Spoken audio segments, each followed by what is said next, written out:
Bismillahirrahmanirrahim. Assalamualaikum warahmatullahi wabarakatuh. Alhamdulillahi ala ihsani wa syukru lahu ala taufiqihi wa amdinani wa asyhadu an la ilaha illallah wahdahu la syarika lahu ta'ziman li sya'ni wa asyhadu anna Muhammadan abduhu wa rasuluhu ila ridwani. Allahumma salli alaihi wa ala alihi wa ashabihi wa ikhwani. Para ibu yang dirahmati oleh Allah Subhanahu wa taala, tentunya di antara perkara yang menjadi perhatian besar bagi sebagaimana kita ketahui, di antara hal yang menjadi perhatian besar bagi orang tua adalah pendidikan anak, ya. Tidak seorang pun dari orang tua kecuali berharap agar anak-anaknya menjadi anak-anak yang saleh, ya, karena anak-anak saleh adalah perhiasan dunia. Allah berfirman, "Al-malu wal banuna zinatul hayatid dunya." Bahwasanya harta dan anak-anak merupakan perhiasan kehidupan dunia, yaitu keindahan, kenyamanan, terlebih lagi jika anak-anak tersebut soleh dan solehah. Oleh karenanya merupakan kebiasaan orang tua membangga-banggakan anak-anak mereka, terutama jika anak mereka anak yang berhasil, mereka bangga-banggakan. Terkadang mereka sombong-sombongkan, tidak lain karena anak adalah buah hati, yang dimana dalam hadis Allah mengatakan ketika bertanya kepada malaikat yang mencabut nyawa anak seorang beriman, kata Allah, qabattum samarata fuadihi, apakah kalian telah mencabut nyawa buah hati hambaku tersebut. Jadi Allah sendiri menamakan anak dengan buah hati, ya. Ini menunjukkan bahwasanya anak adalah sangat dicintai oleh kedua orang tua. Nah, dan tentunya tugas orang tua bukannya hanyalah memberi makan dan minum, ya, menjadikan sang anak kuat secara fisik saja, ya. Tetapi tugas yang paling lebih besar adalah mendidik anak tersebut agar menjadi anak yang soleh dan solehah, yang bertakwa kepada Allah Subhanahu wa taala. Kalau hanya kasih makan dan minum, tentu hewan mungkin lebih pandai daripada manusia, ya. Oleh karenanya ini harus kita perhatikan bersama agar kita berjuang untuk bisa mendidik anak-anak kita. Dan di zaman sekarang ini, mendidik anak-anak bukan perkara yang ringan, dia perkara sangat berat. Ditinjau dari kondisi yang mengitari anak-anak. Anak-anak mudah terpengaruh, ya, terpengaruh dari sisi keluarganya, yang ibunya bisa mempengaruhinya, dan juga teman-temannya bisa mempengaruhinya, dan lingkungan juga bisa mempengaruhinya. Maka harus ekstra untuk bisa mendidik anak-anak. Pada kesempatan kali ini kita akan mencoba mengambil faedah dari kisah Luqman Al-Hakim yang mendidik anaknya, ya. Allah berfirman dalam surat Luqman ayat 12 dan seterusnya, "Wa laqad atayna Luqman al-hikmata an yashkur lillah." Sungguh kami telah memberikan kepada Luqman al-hikmah. Hikmah yaitu bijak, ya, berilmu dan mengamalkannya, ya.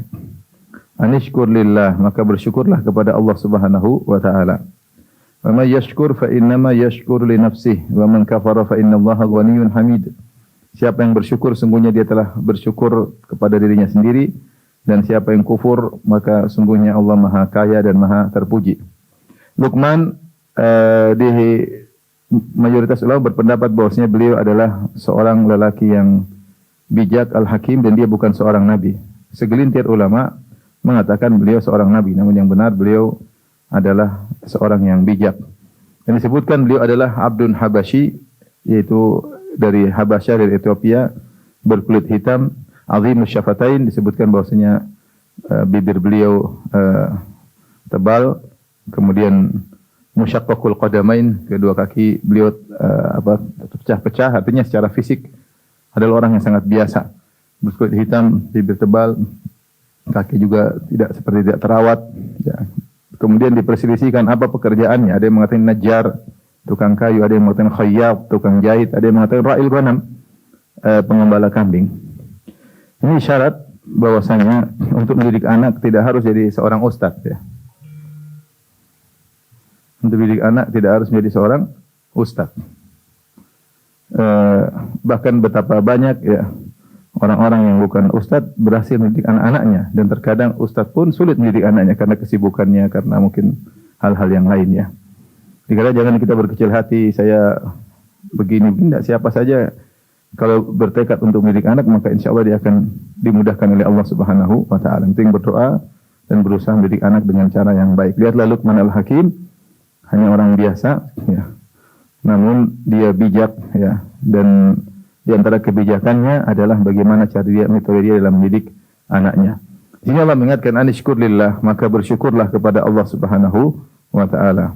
Apapun yang diberikan oleh Allah, maka kita syukuri. Luqman diberikan hikmah, dan itu adalah pemberian yang luar biasa, ilmu dan amal, maka bersyukurlah kepada Allah Subhanahu wa Ta'ala. Wa may yashkur, siapa yang bersyukur, fa inna ma yashkuru li nafsihi.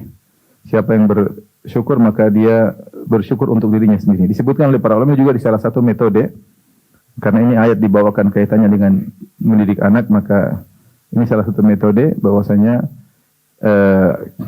ketika kita mendidik anak, kita juga selipkan bahwasanya ini untuk dirimu sendiri. Nah, untuk dirimu sendiri, bukan untuk ayah, bukan untuk ibu, tapi untuk dirimu sendiri. Jika sudah memahami, kamu begini, nah kamu biar besar bisa berhasil, kamu biar begini, itu untuk dirimu sendiri. Lihat orang-orang yang lain yang malas-malasan, yang begini, akhirnya dia yang susah sendiri di kemudian hari. Ya. Karena siapa yang bersyukur kepada Allah, bukan untuk Allah Subhanahu wa Ta'ala. Allah Subhanahu wa Ta'ala maha kuasa dan maha terpuji tanpa ada makhluknya sama sekali.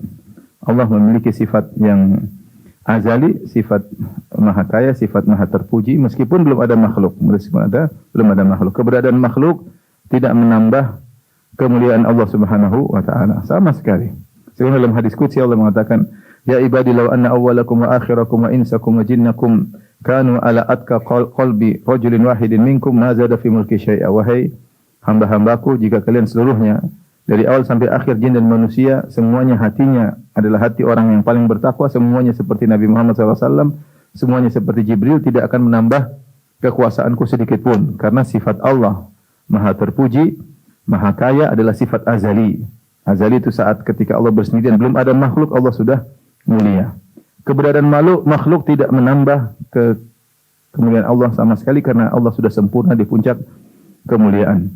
Ini mengingatkan bahwasanya kalau kita bertakwa kepada Allah adalah untuk diri kita sendiri. Ini kita perlu berikan kepada anak kita. Di antara metode mendidik, kita ajarkan kalau kamu baik untuk kamu sendiri, ya. Untuk kamu sendiri. Kamu beribadah soleh juga untuk kamu sendiri. Dan kita buat komparasi perbandingan, lihat sebagian anak-anak yang malas-malas, lihat sekarang jadi dulu ini kayak apa, sekarang jadi apa. Kalau tidak mau merubah diri, tidak mau berjuang, maka dia yang susah sendiri di kemudian hari, bahkan bukan menyusahkan dirinya, menyusahkan orang tuanya, menjadi sampah masyarakat dan lain-lainnya. Jadi memacu dia untuk masa depannya sendiri. Wa man kafara fa innallaha ghaniyyun hamid. Siapa yang kafir, maka sungguhnya Allah maha kaya dan maha terpuji.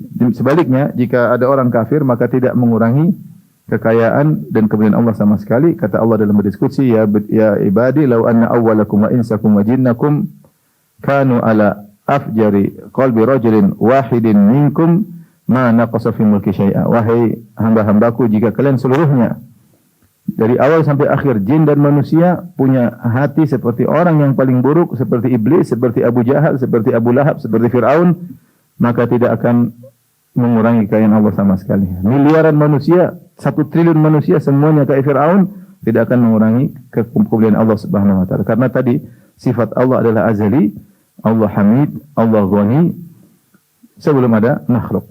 Sebelum ada makhluk. Di sini ada fi'il mudhari', ada fi'il madhi. Ketika disebut syukur, maka Allah menggunakan fi'il mudhari'. Ya. Ketika menyebut kufur, Allah menggunakan fi'il madhi. Sebagian ulama mengatakan untuk mengingatkan bahwasanya syukur itu perlu diulang-ulang. Karena nikmat yang Allah berikan kepada kita, kepada anak kita adalah ni'am mutajaddidah, nikmat yang berulang-ulang, bukan sekali kemudian kita syukur sekali saja, tidak. Nikmat yang Allah berikan kesehatan dan kenikmatan yang berulang-ulang. Makanya Nabi SAW menyuruh orang untuk sholat duha tiap hari, di antaranya kenapa? Untuk mensyukuri sendi-sendi ketika di pagi hari, sendi-sendi dalam kondisi nyaman. Kata Nabi sallallahu alaihi wasallam, kullu sulama minan nasi alaihi sadaqah. Kullu yawmin tatlu'u fi syams, ya. Setiap hari wajib bagi seorang untuk mensyukuri sendi-sendinya. Setiap hari. Karena sendi-sendinya dalam kondisi nyaman, bisa dia gerakkan, bisa digunakan. Kemudian Rasulullah mengatakan, wa yujzi'u an dzalika kullihi rak'atani yarka'uhuma fi dhuha. Dan mencukupi untuk mensyukuri tersebut 2 rakaat setiap apa? Duha. Ini menunjukkan maksudnya nikmat kenyamanan sendi-sendi itu nikmat yang terbaharui setiap hari dan wajib disyukuri setiap hari. Oleh karenanya ini penting agar ketika seorang bangun tidur dia melihat dirinya kondisi nyaman, kemudian lihat hari ini bisa makan, alhamdulillah sehat, harus disyukuri. Bukan syukur cuma sekali, nikmat terus-menerus datang, enggak. Nikmat yang datang harus disyukuri setiap ada nikmat tersebut. Makanya Allah menggunakan fi'il mudhari' yang menunjukkan tajaddudul fi'il, berulang-ulangnya fi'il tersebut. Berbeda dengan kufur, wa man kafara, Allah tidak mengatakan man yakfur, meskipun sama kalau sudah masuk jumlah syartiyah, mudhari' atau madhi, maknanya sama. Tetapi kenapa Allah memilih? Sebenarnya mengatakan Allah memilih kalau syukur menggunakan fi'il mudhari', adapun kufur menggunakan fi'il madhi, karena kufur diharapkan kalau kau sudah pernah kufur jangan ulangi lagi. Kalau kau pernah maksiat jangan ulangi lagi.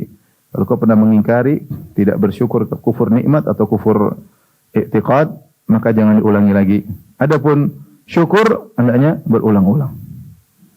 Jadi ini di antara satu metode kita ingat anak kita untuk bersyukur, karena kita ini sering lupa. Maka seringlah kita bilang anak kita, coba lihat tangga sebelah, coba lihat teman-temanmu, coba lihat ya.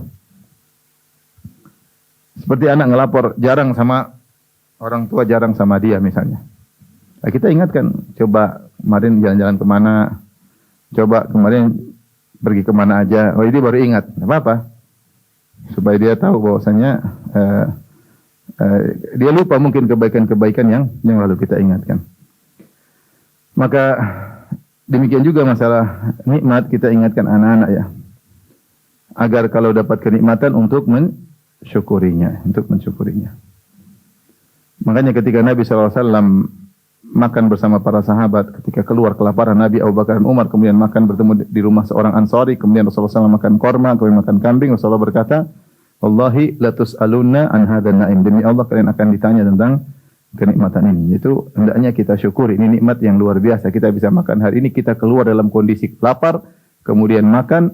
Ini nikmat akan ditanya pertanggungjawabannya oleh Allah Subhanahu wa taala. Anak sekarang lupa untuk bersyukur.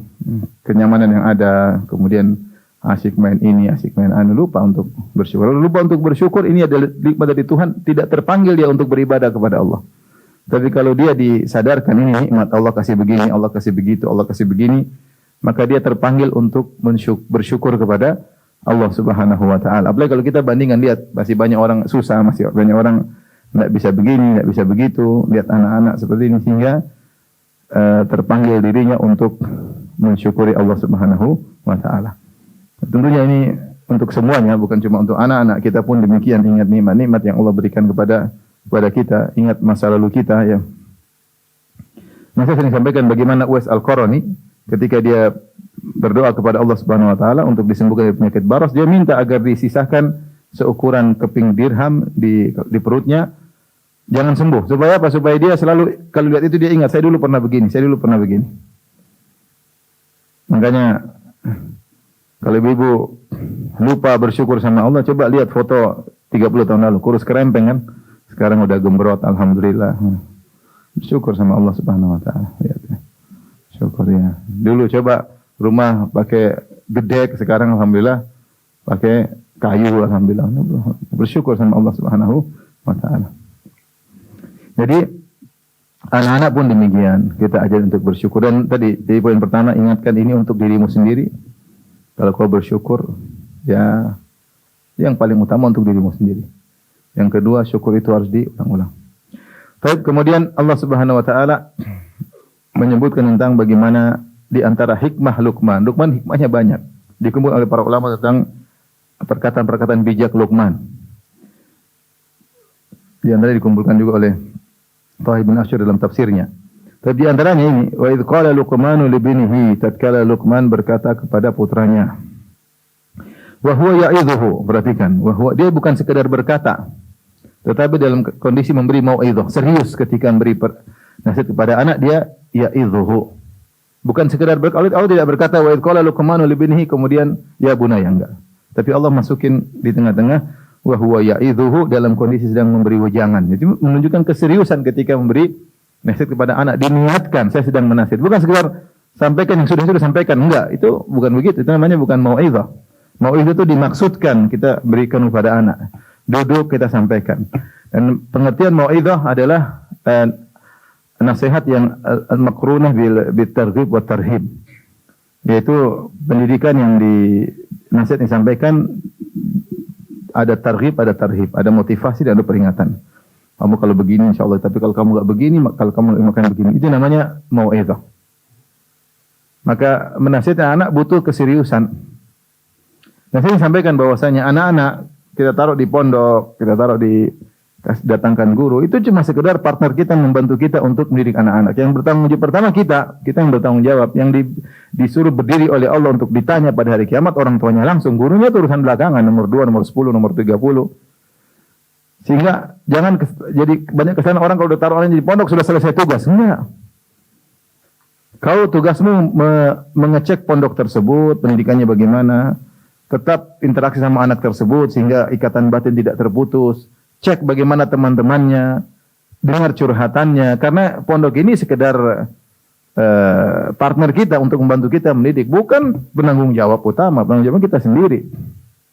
Kita sendiri. Ini saya sudah bayar mahal, sudah ini sudah selesai. Enggak. Kalau salah ya bukan urusan saya, enggak. Salah tetap urusanmu. Kau yang bertanggung jawab untuk memilih pondok yang mana, kan kau yang milih. Kau yang orang tua yang bertanggung jawab untuk mengevaluasi, maka ini perlu kita perhatikan, jangan kalau sudah kasih orang kemudian kita berlepas diri, enggak. Maka mendidik anak perlu keseriusan. Wa huwa ya'idhuhu. Targhib dan tarhib. Duduk, ngobrol baik-baik, nasihati dari hati yang dalam, sampaikan. Ya bunayya la tusyrik billah. Wahai putraku, janganlah berbuat syirik kepada Allah. Ini tahapan yang paling pertama, nasihat adalah tentang tauhid. Tauhid. Jangan kau bergantung kepada selain Allah. Ini penting. Bertawakallah selalu kepada. Jangan harap syirik itu tidak syirik, maksudnya tidak beribadah kepada Allah. Kita itu syirik terlalu sempit. Kita pingin yang lebih luas. Itu udah ngaji lama. Apa maksudnya? Jangan berbuat syirik kepada Allah. Jangan bergantung hatimu kepada orang. Jangan gantungkan hatimu kepada sebab. Ya. Tanamkan kau ada Allah yang maha kaya, bisa komunikasi sama Allah. Senantiasa berdoa kepada Allah dalam kondisi apapun. Bertawakal kepada Allah. Ya. Jangan cari perhatian sama manusia. Jangan riya. Jangan tunggu komentar netizen kalau zaman sekarang. Jangan kalau kita bilang jangan buat syirik itu, jangan minta-minta kuburan. Kayaknya anak kita semua bertauhid. Kondisi sekarang tidak seperti itu aja. Kita butuh lebih daripada itu. Itu mungkin baru ngaji, iya. Yang penting jangan minta sama mayat, jangan sama malaikat, jangan pakai jimat, itu perlu. Tapi sekarang kita butuh tahapan level yang lebih tinggi, melihat kondisi sekeliling yang luar biasa. Karena syirik yang harus dihindari bukan syirik besar saja, syirik kecil juga harus dihindari. Dan perlu mengatakan perkataan la tusyrik billah, ini umum mencakup syirik besar maupun syirik kecil. La tusyrik billah. Ya. Maka sejak dini kita ajarkan anak untuk bergantung kepada Allah. Ada apa-apa suruh berdoa, berdoalah kepada Allah. Yang kita bilang tenang, nanti Abi yang urus, tenang kau saja. Enggak, jangan bilang begitu. Kamu berdoa, nanti Abi bantu. Begitu. Kamu berdoa. Selamat malam, berdoa. Nanti Abi yang, insyaallah Abi bantu. Abi di belakang. Tapi kau berdoa. Kalau Allah enggak berkehendak enggak bisa. Jadi tanamin tauhid sejak kecil. Ini yang dimaksud dengan la tusyrik billah, ya. Jadi jangan melakukan syirik dengan model apapun. Sekarang ini syirik luas, ya. Artinya bergantung kepada selain Allah itu syirik. Makanya para ulama mengatakan siapa yang bergantung kepada sebab syirik. Tawakal amalul qalb, asal dari tawakal, at-tawakkulu amalul qalbi. Kalau enggak salah perkataan Imam Ahmad, tawakal amalan hati. Kapan seorang bersandar kepada sebab, dia telah terjerumus dalam kesyirikan. Dia melakukan sebab tapi hatinya harus kepada Allah Subhanahu wa taala. Inna syirka la dzulmun adzim. Nah, ini menunjukkan bahwasanya ketika seorang menjelaskan sesuatu butuh pendalilan. Kenapa ini enggak boleh, ini kenapa enggak boleh? Jangan bilang enggak boleh, enggak boleh, enggak boleh. Jelasin kenapa enggak bolehnya. Jelasin pada anak-anak agar mereka paham. Jelasin. Kemarin saya diskusi sama anak saya di bandara, Abdul Razak. Dia main sama anak baru kenal di bandara, uminya ngelarang. Dia lapor sama saya, Abi, kenapa saya nggak boleh main sama anak itu? Wah, saya perlu jelaskan juga karena begini. Baru diskusi. Dia bantah kan. Saya juga punya teman-teman besar, kakak juga besar. Kenapa ini nggak boleh? Jadi dia ternyata punya ada unek-unek. Jadi ketika kita melarang sesuatu harus jelaskan. Kalau kita nggak jelaskan, terus nggak masuk logika dia, mungkin dia melanggar suatu saat. Tidak mungkin dia taklid terus. Kadang-kadang dia taklid, seringnya dia nggak tahu, ketemu teman, jelasin lebih bagus, dia tinggalin ajaran kita. Oleh karenanya, Luqman ketika menjelaskan kepada sang anak, dia jelaskan, Inna syirka la dzulmun adzim. Sungguhnya syirik itu kezaliman yang besar. Maksudnya apa? Yang berhak untuk diibadahi adalah Allah Subhanahu wa taala. Karena dia yang menentukan segalanya, dia yang menciptakan kita, yang memberi segala kenikmatan. Maka ketika Allah disamakan dengan makhluk, dengan benda-benda mati, dengan orang mati juga berdoa kepada orang mati, berdoa kepada mayat, berdoa kepada jin. Nah, ini perendahan terhadap Allah dan bentuk kezaliman yang paling besar. Tidak ada kezaliman paling besar seperti merendahkan Allah, menjatuhkan martabat Allah sehingga menyamakan Allah dengan makhluk-makhluk yang penuh dengan kekurangan. Bergantung kepada nabi, bergantung kepada jin, bergantung kepada mayat apalagi. Ini adalah zulmun azim, kezaliman yang besar. Kezaliman yang besar. Ini maka dalam segala hal ketika kita melarang, selama anak itu masih bisa diajarin, kasih tahu sebabnya, jangan sekedar melarang saja. Lain halnya kalau dia belum sampai tahapan bisa paham, ya sudah kita larang aja, kita ambil kesalahan atau ambil mungkin dia sesuatu berbahaya kita ambil, enggak bisa dijelasin, ambil aja. Tapi kalau satu-satu dia sudah bisa mengerti, maka sampaikan. Ya biar logikanya jalan juga, kita jelaskan. Baik. Maka tahapan yang pertama, yang paling utama, menekankan anak kepada, menggantungkan anak kepada Allah Subhanahu wa taala. Menekankan tauhid. Kita saja orang tua butuh tauhid diperbaiki. Tapi anak-anak bagus, mereka masih kecil, hati mereka masih kosong, belum banyak macam-macam. Maka kita doktrin tauhid, maka itu akan mencantol dalam dirinya. Kalau kita sudah terlalu banyak pikiran dalam apa? Hati. Kadang sudah disampaikan enggak nyantol-nyantol. Baik. Setelah itu Allah masukkan perkataan Allah. Wassaynal insana biwalidayhi. Ya. Maka kami wasiatkan kepada manusia untuk berbuat baik kepada kedua orang tuanya. Karena hak yang paling utama setelah hak Allah Subhanahu wa taala, hak kedua orang tua. Walidayhi disebut al-walid itu yang kelahirannya langsung berhubungan dengannya. Jadi al-walid sini bukan maksudnya nenek, bukan kakek, bukan, tapi yang benar-benar engkau pernah dalam janinnya dan kau berasal dari air maninya. Itu maksudnya walid. Al-walid. Ya. Al-walid. Allah tidak mengatakan bi abawaihi. Ya, kalau al-ab bisa untuk kakek, bisa untuk, tapi kalau al-walid biasanya diistilahkan langsung kepada orang tua yang langsung kelahiranmu berhubungan langsung dengannya, yaitu ibumu karena kau pernah dalam janinnya dan ayahmu karena kau berasal dari air maninya. Wasainal insana biwalidayhi, maka ini khusus untuk kedua orang tua, tidak dikiaskan kepada yang lain.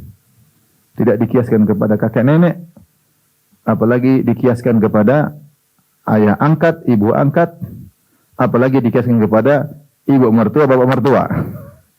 Ini khusus yang adanya kita disebabkan oleh kedua orang ini. Ibu dengan sel ovumnya dan janinnya, dan kita dulu dalam perutnya, rahimnya, dan ayah karena kita berasal dari air maninya. Setelah itu Allah mengkhususkan penyebutan ibu, hamalatu ummuhu wahnan ala wahnin. Allah ingatkan khusus tentang kesulitan yang dihadapi oleh seorang ibu, karena ini adalah, saya sering sampaikan, ini adalah jasa yang terlupakan. Kita nggak pernah lihat bagaimana sebenarnya ibu kita ketika kita dalam perutnya, karena kita nggak tahu, karena kita masih dalam janin, gimana kita bisa melihat di luar kita. Tetapi kalau kebaikan ayah kita sering lihat setelah kita besar, berumur 5 tahun, 6 tahun, kita lihat ayah belikan mainan lah, belikan makanan kah, kalau apa-apa ayah yang bayar, ayah yang ini, ayah yang anu, sehingga kebaikan ayah terlihat terus. Dan itu adapun ibu, kebaikan yang paling inti, yang paling berat tidak kita saksikan. Ketika hamil kita nggak bisa tahu di dalam perutnya gimana. Ketika melahirkan, apalagi kita baru muncul di atas muka bumi. Kita akan menyusui, kita bisa melihat, tapi udah lupa karena kita disusui sampai umur 2 tahun. Maka hal-hal yang terlupakan ini Allah ingatkan secara khusus. Kenapa Allah tidak sebutkan kebaikan ayah? Karena kebaikan ayah umur musyahadah, terlihat. Kebaikan ibu tidak terlihat. Ini satu. Yang kedua, potensi untuk durhaka kepada ibu lebih besar daripada potensi terhadap ayah. Kalau ayah ada anak-anak, dia bentak-bentak ayahnya, tinggal digampar sama ayahnya. Tapi kalau bentak-bentak ibu biasanya ngalah, diem. Jadi kemungkinan durhaka kepada ibu potensinya lebih besar. Ya. Makanya dalam hadis Rasulullah mengatakan, Inna Allah harrama alaikum uquqal ummahat. Allah mengharapkan kepada kalian durhaka kepada para ibu. Bukan berarti durhaka kepada ayah, boleh, enggak. Tapi peringatan terhadap hak ibu lebih sering diingatkan oleh Allah karena dia potensi untuk durhaka kepada ibu lebih besar. Anak-anak takut sama ayahnya. Meskipun zaman sekarang ada yang lebih takut ibunya daripada ayahnya. Baik. Hamalatu ummuhu ala wahnin. Ibunya mengandung dalam kondisi lemah di atas kelemahan. Ada yang mengatakan ketika mengandung mulai lemah, lemahnya bertambah dan puncak kelemahan ketika akan melahirkan. Wa fisaluhu, dan disapihnya itu tidak disusui lagi fi amaini, dalam masa 2 tahun. Ini Allah sebutkan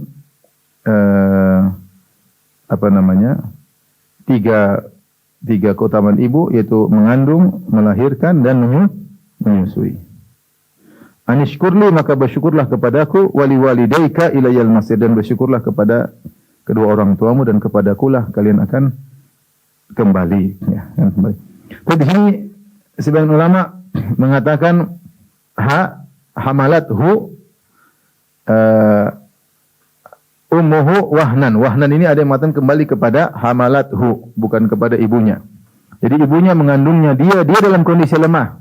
Kau ingat, kau dulu lemah hanyalah air mani yang masuk dalam perut ibu kecil. Kalau ibu goyang-goyang kau udah mati. Ibu naik tangga kau udah keguguran. Kau lemah sekali dulu. Sekarang dia mentang-mentang sama orang tua. Coba waktu ibu hamil 2 bulan terus ibu loncat-loncat. Mampus nggak lo? Mampus lo. Keguguran. Sekarang sombong, angku, dulu kau lemah sekali. Ibu minum Sprite aja udah keguguran kau ya. Wahnan ala wahnin. Mu lemah dan lemah. Ya. Supaya orang ingat akan hakikat dia. Ya. Allah mengatakan, "Falyanzuril insanu mimma khuliq." Hendaknya manusia dari mana dia diciptakan? Khuliqa mimma indafiq. Diciptakan dari air yang terpancar, yang hina, keluar dari kemaluan. Mimma mahin, dari air yang hina. Nah, lupa diri, udah sekolah, udah jadi bergelar, sombong, angkuh. Lupa bosnya dia dulu adalah makhluk yang sangat lemah. Ini pendapat, tapi sebanyak ulama mengatakan wahnan ala wahnin, kembali kepada kondisi ibunya, bukan kondisi dianya. Kemudian di sini firman Allah, wa fisaluhu, dan menyapihnya dalam 2 tahun.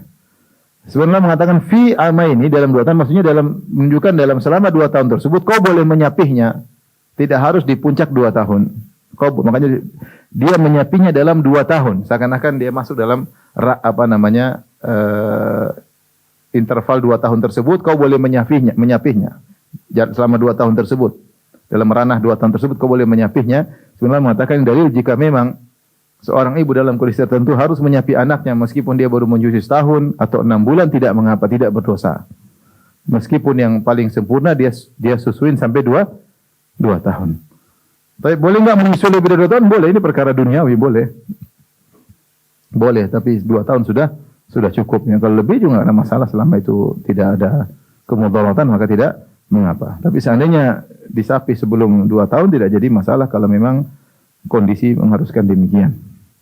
Ini kita perlu ingat, ibu sulit tiga hal. Ketika jadi janin, kita menyulitkan ibu. Kita istri kita hamil lihat kayak apa, setengah mati ya. Setengah mati apa namanya, ibu kalau lagi hamil. Ngidam inilah, ngidam anulah. Kadang-kadang ini ngidamnya benar atau enggak main. Jangan-jangan kita dikerjain. Abi belikan apa, di mana? Oh, mahal-mahal. Aduh. Nanti kalau enggak dibelikan anaknya ngiler melulu katanya. Khurafat. Macam-macam ya. Jadi janin sudah merepotkan ibu. Melahirkan apalagi antara hidup dan mati. Menyusui juga merepotkan. Bayangkan nyusui, berat nyusui. Kadang anaknya nakal, puting ibunya digigit-gigit. Nangis kadang-kadang. Ya macam berat lah nyusui anak-anak. Kadang-kadang ibunya sampai keropos. Ada sebagian orang mungkin kurang gizi, giginya mulai habis. Dia dimakan sama apa? Anaknya. Kurang gizi. Disedot sama apa? Anaknya. Karena ini tiga hal yang harusnya kita ingat sehingga kita tidak lupa berbakti. Kita pernah menyusui dari ibu kita, kita mengambil gizi dari tubuhnya ya. Yang kalau tidak dikasih mungkin kita dulu goblok atau blow on gara-gara kurang gizi. Anishkurli, maka bersyukurlah kepadaku dan kedua orang tuamu. Dan ini dalil bahwasanya bersyukur kepada kedua orang tua merupakan bentuk syukur kepada Allah karena Allah yang perintahkan. Allah telah memberikan kepada engkau kedua orang tua. Allah menciptakan engkau melalui kedua orang tua tersebut. Maka bersyukurlah kepada kedua orang tua. Karena bersyukur kepada orang tua termasuk bersyukur kepada Allah Subhanahu wa ta'ala. Dan benar kata Nabi, la yashkurullah man la yashkurun nas.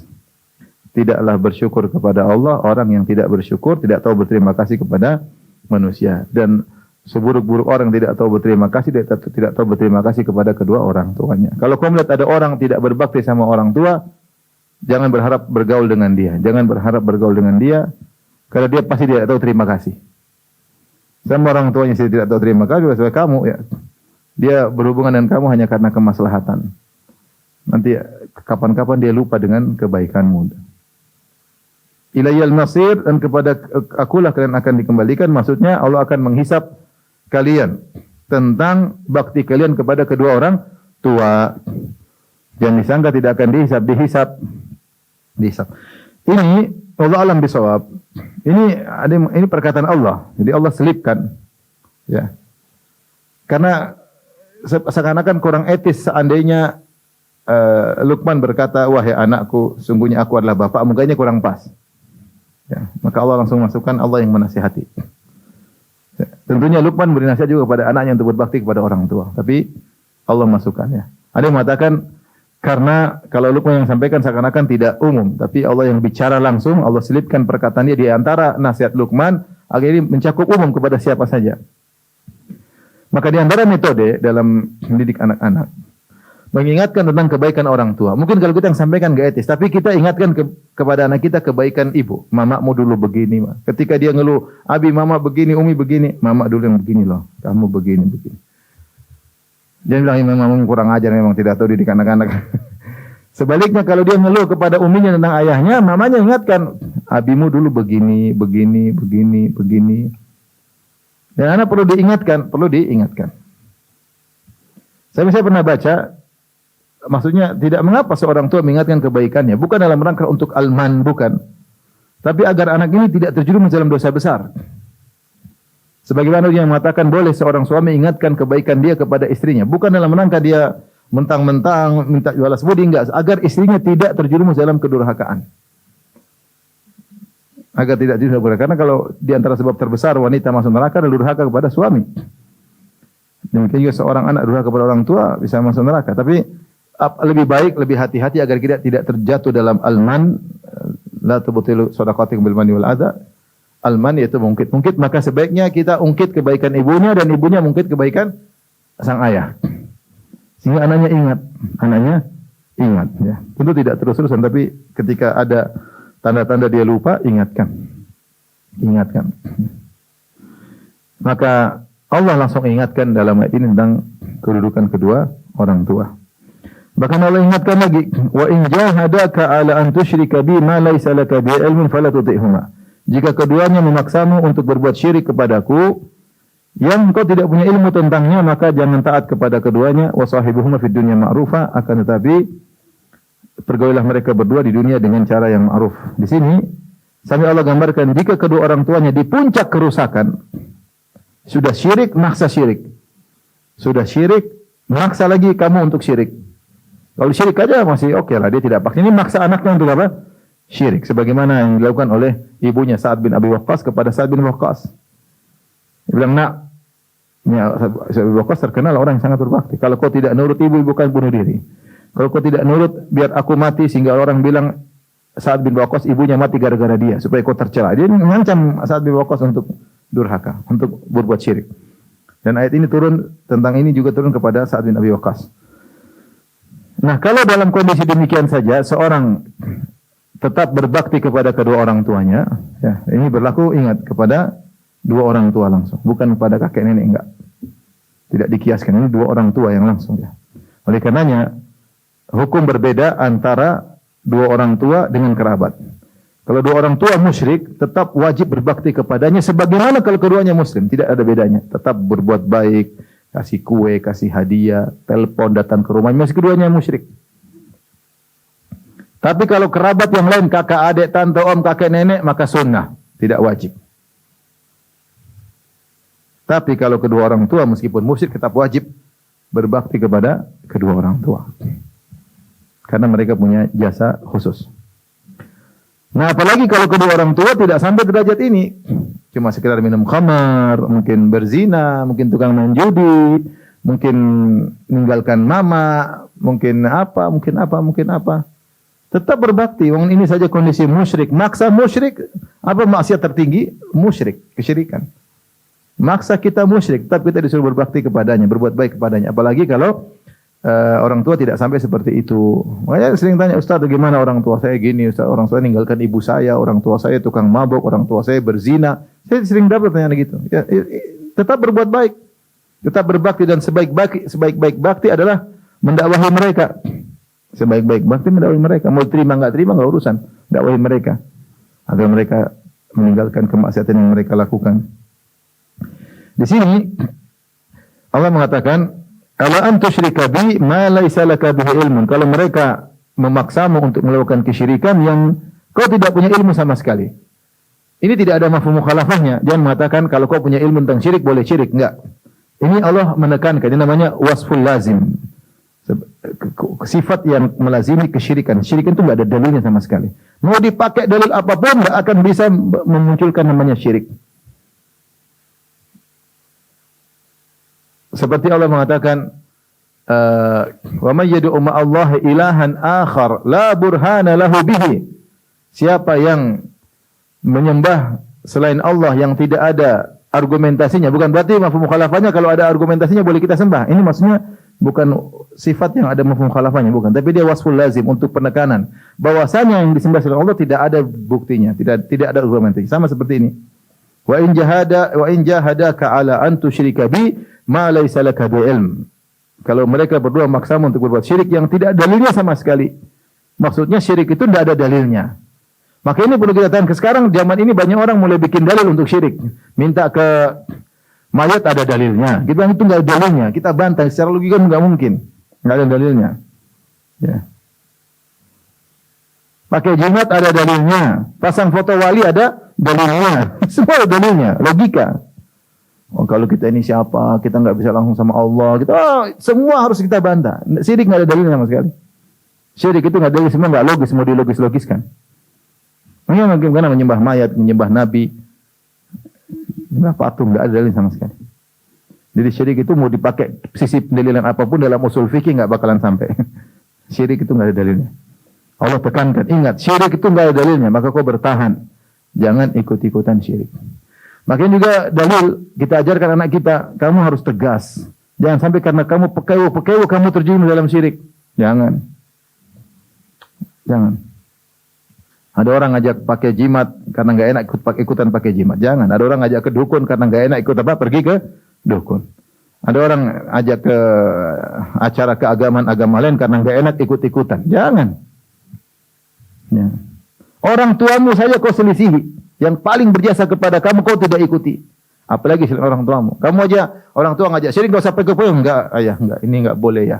Orang tua yang punya jasa yang kita suruh hormat sama dia. Kita enggak pekeuh untuk meninggalkan syirik meskipun orang tua maksa. Apalagi selain orang tua. Meskipun orang gara-gara atasan, gara-gara kawan, gara-gara ini akhirnya ikut-ikutan melakukan asyara syirik. Ada tradisi kesyirikan, ikut-ikut enggak enak. Enggak boleh. Enggak, ini syirik enggak bisa. Gara-gara enggak enak sama atasan akhirnya ikut selamat hari ini, hari anu, kesyirikan. Jangan. Hidup cuma sekali, jangan spekulasi. Artinya ini syarat kalau orang tua saja yang luar biasa jasanya kita tidak pekeuh, apalagi kalau selain orang tua. Apa jasa dia sama kita? Tinggal enggak mau ya sudah. Kemudian Allah berfirman, "Wattabi' sabila man anaba ilayya." Ikutilah jalan orang-orang yang kembali kepadaku. Ini juga di antara nasihat Allah. Allah selipkan di antara nasihatnya Luqman. Di antara cara untuk bisa istiqamah, ikuti jalan orang-orang yang baik. Kita carikan anak-anak, teman-teman yang baik. Jadi kamu teman sama dia ini. Temenin sama dia. Ini anak baik. Nak, tolong perhatikan anak bapak ya. Dek, tolong perhatikan. Ajak ke pengajian. Kenalkan orang-orang soleh. Kenalkan. Jadi disuruh ikut jalan orang yang kembali kepada Allah Subhanahu wa taala. Hanya repot kita zaman sekarang, kita kenalkan anak-anak dengan orang-orang yang enggak benar semua. Kita enggak kenal pun dia kenal sendiri lewat YouTube. Repot. Tokoh ini yang dia senangi, dia gandrungi, ternyata orang kafir, ternyata tukang zina, ternyata begini. Apalagi kita pun hobi sama orang itu. Tiap hari kita tontonin anak kita, "Abi nonton apa sih?" Ternyata ini orang hebat. Hanya dia pun jatuh cinta sama orang tersebut. Dia suka, dia gandrungi, dia kultuskan. Ternyata orang tersebut kafir. Terkadang penampilannya enggak benar. Terkadang laki-laki pakai anting-anting. Terkadang aurat terbuka. Saya tidak ngajar kita bukan ikuti jalan orang kembali. Kita ikuti, ini nak jalan orang menuju neraka, ikuti. Kita ngajarin dia untuk mengikuti jalan orang menuju neraka jahanam. Kita enggak ngajarin saja, anak-anak sudah cari sendiri di YouTube. Dia lihat trending ada apa, dia nonton, dia suka. Gimana kalau kita ternyata juga hobi nonton seperti itu, anak-anak lihat kita juga nonton, ya gimana? Enggak pernah kita bilang, nah ini memang Abi suka, tapi jangan ikut dia ya. Enggak bisa. Nah, Abinya suka nonton. Nah dia kan suka orang tersebut, dia akan ikuti gaya orang tersebut. Atau dia lihat suatu hal yang biasa, tidak bisa diingkari. Dulu zamannya artis terkenal ditempel fotonya. Kemudian orang artis itu rambutnya sebelah, dia ikut rambut segini. Artis tersebut, artis barat, kafir, lututnya dirobek, dia ikut apa? Robek. Artis tersebut punya tato sebelah kiri, dia ikut pakai tato sebelah kiri. Nanti artisnya minum khamar, dia ikut minum khamar. Artisnya aurat terbuka, pahanya kelihatan, dia ikut. Kita enggak usah ngajarin di sini. Apalagi kita ngajarin, kita juga nonton, kita juga bersorak-sorak ya. Gimana? Allah yang bilang, "Wattabi' sabila man anaba ilayya." Kamu mau istiqomah, ikuti jalan orang yang menuju kepada Allah. Kita malah ngajarin anak kita untuk ikut orang enggak benar. Harusnya kita ngajak ke pengajian, kenalkan kepada ahli ilmu, carikan teman-teman yang baik, carikan anak-anak yang rajin sehingga dia terbawa. Anak-anak yang rajin sehingga dia terbawa. Thumma ilayya marji'ukum fa unabbi'ukum bima kuntum ta'malun. Kemudian kepadakulah tempat kalian kembali. Maka akan aku kabarkan kepada kalian apa yang telah kalian kerjakan. Ingat semuanya. Ini menunjukkan ingat akan keikhlasan. Kita ini kalau berbakti sama orang tua enggak ada yang lihat. Jadi kita lihat-liatin di rumah, kita bawa oleh-oleh, kita pijit orang tua, kita ngobrol sama orang tua. Nggak ada yang lihat, karena kita interaksi sama orang tua aja. Kecuali kita publish, kita masukkan YouTube ya. Seperti orang-orang sekarang. Ada orang-orang tuanya masukkan YouTube. Berbuat baik sama orang tuanya dipublish. Maka Allah ingatkan, semua perbuatan meskipun nggak ada yang lihat, aku akan kabarkan kepada kalian. Durhakamu atau baktimu. Dan di antara amal soleh yang paling besar berbakti sama orang tua. Maka kalau kita berbakti sama orang tua, jangan pernah ceritakan sama orang lain sebisa mungkin. Ini nasihat Allah Subhanahu wa taala. Ini kita sampaikan sama anak-anak ya. Kalau mereka bisa paham kita sampaikan. Ini kita ngajarin anak-anak sejak awal keikhlasan dia. Nak, terima kasih nak kamu telah mijit Abi misalnya. Enggak ada yang tahu tapi Allah Maha tahu. Misalnya kita ingatkan demikian. Nah, alhamdulillah makasih kamu telah tadi bantu Umi, masya Allah, tabarakallah, Allah kasih. Teman-teman enggak ada yang tahu tapi Allah tahu. Ya. Kita tanamkan sejak kecil bahwasanya yang penting Allah tahu, yang penting Allah. Karena Allah mengatakan, ya, Fa unabbi'ukum bima kuntum ta'malun. Akan aku kabarkan. Mungkin kalian lupa nanti, tapi akan Allah kabarkan. Semua kebaikan sekecil apapun, mungkin sudah kita lupakan, Allah akan kabarkan dengan detail. Dengan detail. Tapi setelah itu, Allah kembali kepada nasihat Luqman.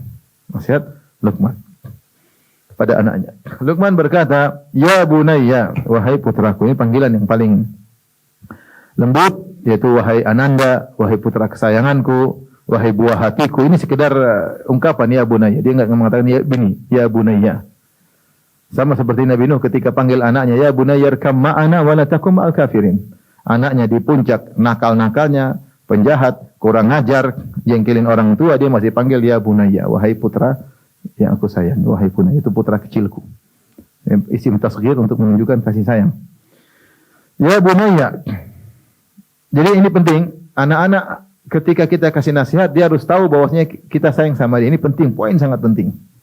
Saya pernah dengar seorang tarbawi ketika ada orang tua yang mengeluh, anak saya begini. Dia bilang, urusanmu panjang, ini susah, saya tidak bisa langsung memberi solusi untuk menghadapi urusan anak, karena sudah problem, sudah panjang. Tapi saya kasih satu tahapan sebelum itu semua. Tahapan itu kau harus dekat sama anakmu. Dekat dulu sama anakmu, sampai anakmu merasa kau sangat sayang kepadanya. Saat itu nasihat bisa masuk. Nasihat bisa masuk. Ini anak, Abi minta hadiah, enggak ada hadiah-hadiah. Abi ya enggak.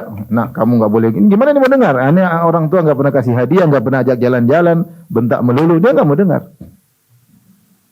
Tapi anak harus merasa bahwasanya ini saya selalu ulangi hal ini. Di antara cara agar kita menjaga anak, semua dari Allah, tapi ini di antara cara anak harus dekat dengan kita. Dia harus merasa orang tuanya sayang. Dia tahu bahwasanya tempat bersandar setelah Allah adalah kedua orang tuanya. Yang bisa diandalkan setelah Allah adalah kedua orang tuanya. Bagaimana anak bisa merasakan demikian? Harus timbul dalam hati mereka. Sehingga mereka ada masalah, bicara sama kita. Tidak sembunyikan. Ada ini, mereka ngomong sama kita. Kata-kata kita panggil dengan penghormatan. Gimana putraku? Makanya, lihat kalau Syekh, kalau telepon sama anaknya, Masya Allah, kita belum bisa tiru. Kalau telepon, Syekh telepon anaknya, Masya Allah, ya barik fiik, ya walidi, ana uhibbuk. Dia bilang gitu, kita masih kaku ngomong begitu. Saya mencintai engkau, wahai anakku. Semoga Allah menjagamu. Didoain, boleh diomongin. Kita dari mana kok? Doa enggak sempat, sudah diomelin. Itulah bedanya kita dengan Syekh. Seperti jari di telapak tangan dibalik. Oleh karenanya, perlu anak-anak merasa kita sayang kepada mereka. Saya sering sampaikan bagaimana ada sekolah besar Islam di Jakarta, anaknya bertengkar sampai teman saya dipanggil. Kemudian ketika dihadirkan anak yang paling baik di antara yang nakal semua, yang paling baik. Maka ditanya, teman saya ditanya cerita sama saya, "Kamu terakhir kapan makan bareng sama ayah dan ibu?" Dia mikir 3 tahun lalu katanya. Subhanallah. Gimana orang tua Jawa, ayah sibuk ini, ibu sibuk ini, ayah sibuk ini, gimana enggak ada perhatian? Rusak. Kalau anak itu sayang sama ibunya, sayang sama bapaknya, kalau dia pun mau nakal, dia pikir ayah ibunya, nanti ayah marah, enggak enak, nanti ayah sedih, nanti ibu sedih. Kenapa dia tahu orang tuanya sayang, dia tidak ingin menyakiti hati kedua orang tuanya. Ya. Oleh karenanya, perlu ada sikap yang kita lakukan sehingga anak kita menyadari bahwasanya kita sayang kepada dia. Ya. Terkadang tidak perlu modal banyak. Yang itu nggak punya uang mau diapain, tapi kita ngobrol sebentar, kita gendong dia, kita cium keningnya, kita puji dia, abi doain ya, kita itulah begitu sehingga dia tahu orang tuanya sayang sama kita, sama dia. Ya. Ya bunayya, ya. Innaha in takum mithqala habbatin min khardal fatakun fi sakhratin aw fi samawati aw fil ardi ya'ti biha Allah innallaha latifun khabir. Ini terkait dengan masalah beriman kepada hari akhirat. Dia mengatakan Luqman kepada putranya, sungguhnya perbuatanmu itu innaha in taku, meskipun mithqala habbah, seringan habbah min khardal. Khardal itu biji ya, kecil ya, biji kecil ya, untuk diungkapkan suatu yang ringan. Meskipun hanya seringan biji khardal, fatakun fi sakhratin, dan dia tersembunyi dalam sebuah batu, au fis samawat, atau dilemparkan di luar angkasa sana, au fil ardi, atau terbenam dalam bumi, ya'ti biha Allah. Allah akan hadirkan. Artinya, kau lakukan apapun, sekecil apapun, kau sembunyikan sesembunyi-sembunyinya, kau hilangkan jejaknya, pasti akan dihadirkan. Taruhlah maksiat tersebut kau sembunyikan dalam batu, Allah pasti hadirkan. Taruhlah maksiat tersebut, filenya kau buang keluar angkasa, Allah akan datangkan. Taruhlah file tersebut kau sudah hapus jejaknya, bahkan kau benamkan dalam bumi 1 kilometer, Allah akan hadirkan. Ini berlaku untuk kebaikan keburukan. Ini penting. Mendidik anak-anak untuk bahwasanya Allah Maha melihat, pasti hadir. Ya. Kebaikan sedikit pun meskipun senyuman akan Allah hadirkan pada hari kiamat. Dan itu menggambarkan bagaimana disembunyikan sebisa apapun pasti Allah hadirkan. Dan ingat kata Allah Subhanahu wa taala, Luqman berkata, "Innallaha latifun khabir." Sungguhnya Allah latif, maha halus, maha lembut, khabir, maha mengetahui. Latif ini bisa dua dimaknakan. Latif itu maknanya Allah mengetahui, sama mirip dengan khabir, mengetahui yang detail-detail karena Allah maha lembut, tahu yang detail-detail. Yang kedua, maksudnya Allah maha lembut, Allah akan balas dengan cara yang sangat halus. Kebaikan maupun keburukan. Kebaikan maupun keburukan. Kebaikan contoh Nabi Yusuf alaihissalam. Allah balas kebaikan Nabi Yusuf dengan halus. Orang yang melihat tidak menyangka endingnya adalah indah. Tidak menyangka. Dia dibuang oleh kakaknya, dijual jadi budak, dipenjara, dituduh macam-macam. Akhirnya terjadi penguasa. Makanya Nabi Yusuf di akhir surat Yusuf berkata, "Inna Rabbi latifun lima yasha." Sungguhnya Allah latif terhadap siapa yang Allah kehendaki. Cara Allah menggiring Nabi Yusuf untuk berhasil, mungkin orangnya tidak sadar. Tapi ada cara Allah. Latif. Kita orang sendiri pun tidak menyadarinya. Mungkin Nabi Yusuf pun tidak menyadarinya. Tapi ternyata Allah giring pelan-pelan jadi. Sama Allah kalau balas kemaksiatan demikian. Orang zalim banyak baru dibalas sekarang atau 10 tahun kemudian, 20 tahun kemudian dia tidak sadar. Saking begitu lembutnya Allah mengiring dia pada pembalasan tersebut, dia menyangka ini hanya kejadian alam normal. Dia tidak mengkaitkan apa yang menimpanya dengan dosa-dosa yang masa lalu, dia enggak kaitkan. Saking halusnya Allah mengiring dia. Kalau orang yang sadar, oh ini mungkin gara-gara dulu seperti ini. Saking halusnya dia tidak memikirkan hati, dia menganggap suatu hal yang biasa. Kita lihat dulu ada orang yang mendolimi orang dengan menjelek-jelekan, di akhirnya jelek-jelekan. Ada orang yang mendolimi orang dengan menuduh macam-macam, akhirnya dia tertuduh. Ada orang dulu mendolimi orang lain dengan akhirnya membuat dia menjelek-jelekan gurunya, sekarang dia dijelek-jelekan sama muridnya sendiri. Seperti itu. Tapi dia tidak sadar, saking halusnya. Nah terkadang orang maksiat 10 tahun lalu, sekarang hidupnya kacau. 20 tahun kemudian hidupnya kacau. Dia tidak sadar itu akibat perbuatan yang lalu, karena Allah mengiringnya latif, hati-hati. Makanya Luqman mengatakan, "Innallaha latifun khabir." Hati-hati, Allah itu latif. Khabir itu mengetahui secara detail. Daqaiqul umur, khabir. Lebih spesifik daripada alim. Alim mengetahui secara umum, khabir mengetahui secara detail. Innallaha latifun khabir. Jadi ingatkan anak-anak, hati-hati. Ada balas kita cepat atau lambat. Kau berbuat baik, ada balasannya di dunia sebelum di akhirat. Dan kau berbuat buruk, biasanya ada kebalasan di dunia sebelum di akhirat. Wallahu a'lam bishawab. Wabillahi taufiq hidayah. Assalamualaikum warahmatullahi wabarakatuh.